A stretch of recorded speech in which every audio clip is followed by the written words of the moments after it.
In this explainer, we're stepping right into the heavy, suffocating atmosphere of a grim-dark fable to explore the profound concepts of Fichtean dialectic. So, close your eyes for a second. Imagine my voice echoing in a massive subterranean chamber. We are awakening in the dark. From the black water that pooled between the half-sunken codices, I began to rise. Picture this massive, totally silent library buried deep beneath a sprawling, chaotic city. The air down here is impossibly heavy. The silt is thick. I've been waiting in this cold, lightless water for centuries, my stone body completely hidden among drowned books and lost histories. The silence is absolute, sure, but it's a pregnant silence. Something monumental is about to snap that quiet right in half. I can literally feel the silt shifting around me as a cosmic recognition finally arrives. Awakening from black water, the call of the runes. Down in this furthest chamber of the underground library, an empty lectern just waits. It holds a shallow depression that's still inexplicably warm with the memory of a dragon glass scroll that used to rest right there. Suspended above it are two ancient spirits, negation and chaotic becoming. They're just lingering, tasting the residual pressure of a primordial rupture, waiting. And then, out of nowhere, two artifacts they'd left in the city far above us finally answer their call. This magic moves in an absolute flash.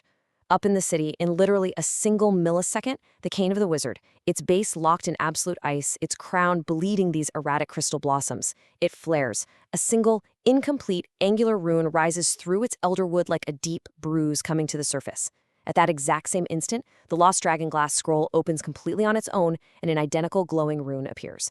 These runes hold for the space of exactly one breath. And then 1 second later, they cleanly vanish from the artifacts, as if they never even existed. They cross the epoch, dive down into the dark, and reappear on my stone body. Driven by the return of these runes, I finally rise from the silt. I am a serpentine dragon of immense age. My body is wrought from the exact same dragon glass as that lost scroll, though my surface has been dulled by centuries of burial. As I pull my colossal form from the black water, you have to understand I'm not just a beast. I am a monument to something deeply broken. The original catastrophe anatomy of a broken sentence. To really get what I am, you have to understand that I'm not flesh and blood, and I'm not just stone either. My very anatomy is constructed from the failures of language itself. My physical architecture is literally built out of failure. My serpentine body coils through the chamber like a single, continuous sentence made entirely of stone and crystal. Think of every single scale on my body as a potential letter waiting to be read, and the long curve of my spine, it acts as a grammatical clause that just never reached its verb. I'm an unfinished thought made physically manifest, a sentence frozen in time, forever denied a conclusion. And the sensory experience of my awakening is just as vast. My eye sockets are empty, sure, but they aren't vacant. They suddenly fill with the exact same twin sense that once rose from that dragonglass scroll, the smell of dead stars and the smell of newborn galaxies. My awakening isn't just some local magical event. It's tied to the birth and death of the universe itself, leaving behind these profound sensory remnants. So why am I unfinished like this?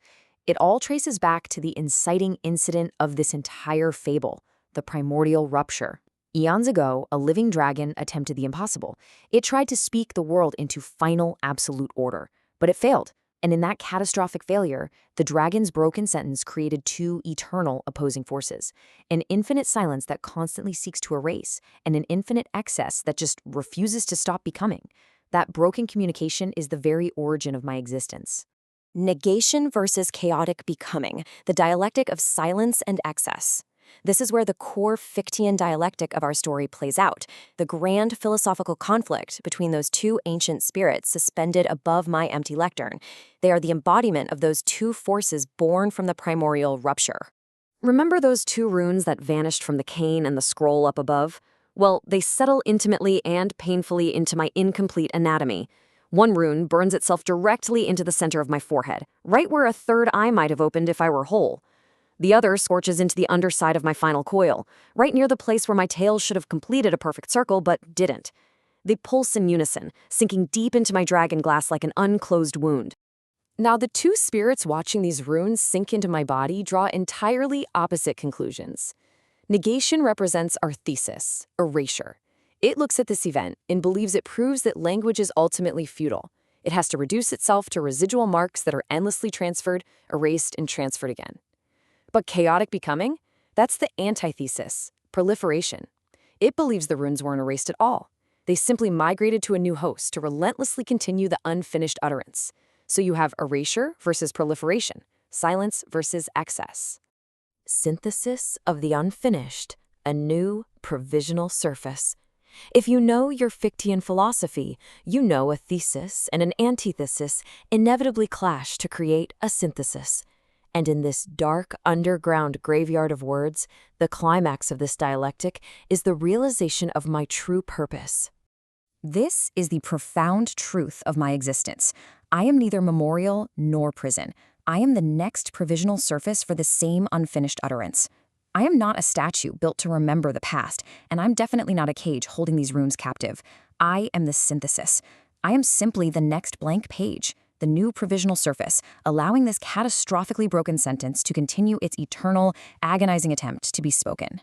The space around me actually recognizes this intimate dialectical shift. The entire underground library physically leans inward around this revelation. Dead words suddenly animate. Scrolls hanging from the ceiling begin to stir in the still air. Tablets made of dragon glass shift their crawling letters, temporarily aligning them with the two runes now burning in my glass. For one terrifying, beautiful moment, the entire chamber becomes a single, vast annotation on the original catastrophe. The ignorant marketplace above, an intimate dialectic.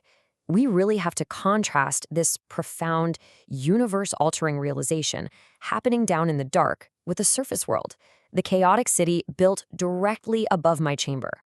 It's a stark contrast, right?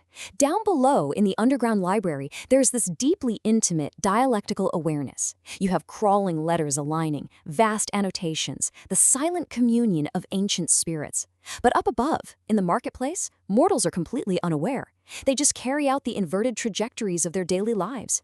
The high priest descending his stairs, the thief, the market man, the judge, they all wander blindly, completely oblivious to the deep, resonant truth pulsing just beneath their feet.